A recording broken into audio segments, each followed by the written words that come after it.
Seattle Seahawks defensive end Michael Bennett recently claimed that being an NFL player is similar to being like famous slave Dred Scott. Bennett addressed the media late Wednesday, and said some truly head-scratching things about slavery. The Seattle Times reported the following.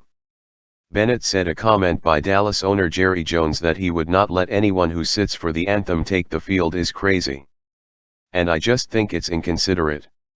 Bennett went on to compare it to Dred Scott, a reference to the famous 1857 court case in which Scott, a slave, sued unsuccessfully for his freedom, a decision that has been credited with setting in motion events that led to the Civil War. I just thought it, Jones comments, reminded me of the Dred Scott case, Bennett said. You are property, so you don't have the ability to be a person first. And I think in this generation that sends the wrong message to young kids and young people all across the world that your employer doesn't see you as a human being, they see you as a piece of property. And if that's the case, then I don't get it. I just don't get why you don't see him as a human being.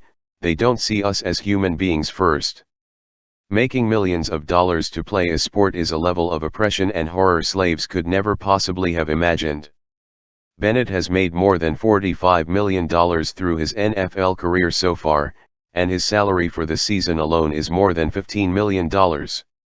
That means he'll make more money in a week when that money gets divided up over the NFL season than most people make in a decade.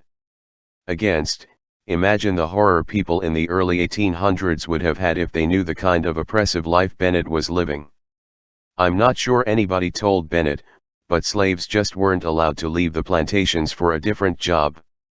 That's not how that worked at all. Escaped slaves were hunted down and returned or killed.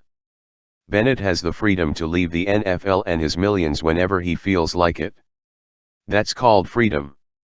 I guess we shouldn't be overly surprised with his comments, considering the fact this is the same guy who claimed he was racially profiled by the Las Vegas police officers. It was later proven that the police handled the situation, a fake casino shooting, with extreme professionalism.